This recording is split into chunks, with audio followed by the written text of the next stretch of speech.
ইতিহাসের পাতায় আরও একবার প্রত্যেককে স্বাগত জানাই। ফর্ম ফিল আপ করতে গিয়ে একটা ছোট্ট ভুল অনেকেরই হচ্ছে এবং সেটা নিয়ে অনেকে পরবর্তী সময় চিন্তা করছো। দেখো, চিন্তার কিছু নেই, কিন্তু এই ভুলটা করার কোনো মানে নেই।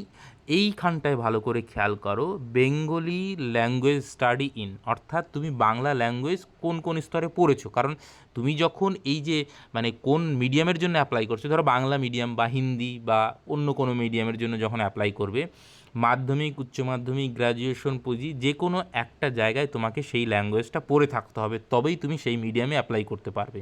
বোঝা গেল? এইবার যারা তেলেঙ্গানায় বা দক্ষিণ ভারতে পড়েছে, তারা বাংলা পড়েনি, হিন্দি পড়েনি, তাহলে সে কিন্তু বাংলা মিডিয়ামে অ্যাপ্লাই করতে পারবে না। সেই জন্যই এই কলামটা দেওয়া রয়েছে। এইবার আমরা যারা ওয়েস্ট বেঙ্গলের ক্যান্ডিডেট, প্রত্যেকেই মাধ্যমিক, উচ্চ মাধ্যমিক, গ্র্যাজুয়েশনে বাংলা পড়ে থাকি। মাধ্যমিকেও পড়েছি, উচ্চ মাধ্যমিকেও পড়েছি, গ্র্যাজুয়েশনে কম্পালসারি হিসাবে কিন্তু বাংলা পড়েছি। কিন্তু পিজিতে কিন্তু আমরা বাংলা পড়িনি, অর্থাৎ পিজিটা টিক টিক করার কিছু নেই। এইটা কিন্তু তোমাকে ছেড়ে দিতে হবে। তুমি যেখানে যেখানে, অর্থাৎ তুমি যে স্তরে, তুমি যদি পিজিতে বাংলার ছেলেমেয়েরা পড়েছে, তারা অবশ্যই টিক করবে। কিন্তু অন্য অন্য সাবজেক্ট তারা তো ল্যাঙ্গুয়েজ হিসাবে বাংলা পড়োনি গ্র্যাজুয়েশনের পর। গ্র্যাজুয়েশনে ছিল, ভালো করে খেয়াল করো, যে একটা হচ্ছে বাংলা, ইংলিশ এবং ইডাব্লিউএস, 3 বছরে 3টে কম্পালসারি ছিল, এনভায়রনমেন্টাল স্টাডিজ যে এটা। অতএব এই 3টেতে শুধুমাত্র তোমরা টিক করবে, যারা সাধারণত অন্য অন্য সাবজেক্টে গ্র্যাজুয়েশন করেছো। বাকিরা যেরকম যে পড়েছো সেই অনুযায়ী করবে। এইটার মানেই হচ্ছে তুমি কোন স্তরে বাংলা একটা ভাষা হিসাবে পড়েছো সেইটা তোমার কাছে জানতে চাইছে।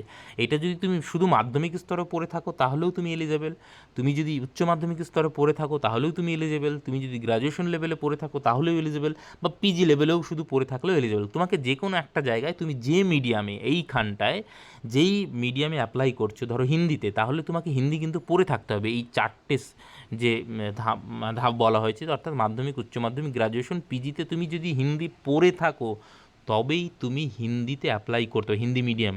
কারণ তুমি হিস্ট্রিটা জানো বা জিওগ্রাফিটা জানো, কিন্তু তুমি মিডিয়াম ইনস্ট্রাকশন, অর্থাৎ তুমি যখন বাচ্চাদের পড়াবে তখন তো তোমাকে সেই ভাষাটা জানতে হবে, যেই মাধ্যমের ভাষা। সেই জন্যই এই কলামটা দেওয়া। অতএব তোমরা এইখানে পিজিটা অ্যাভয়েড করতে পারো, আর যদি থাকে তাহলে দেবে, অবশ্যই কিছু সমস্যার কিছু নেই। আশা করি এই বিষয়টা একদম পরিষ্কার হলো প্রত্যেকের। আপাতত সকলকে অসংখ্য ধন্যবাদ। এরপরেও যদি তোমাদের কোনো প্রশ্ন থাকে নিশ্চয়ই করতে পারো, এবং কমেন্ট সেকশনে লিঙ্ক দেওয়া থাকে, আমাদের সঙ্গে যুক্ত হতে চাইলে সেই কমেন্ট সেকশনের লিঙ্কে গিয়ে যুক্ত হয়ে থাকতে পারো।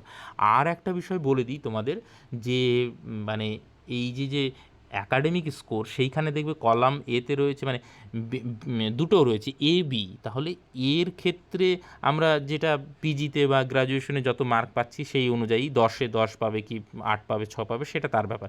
কিন্তু বি কলামে রয়েছে, দেখবে টিচিং এক্সপিরিয়েন্সের বিষয়টা রয়েছে।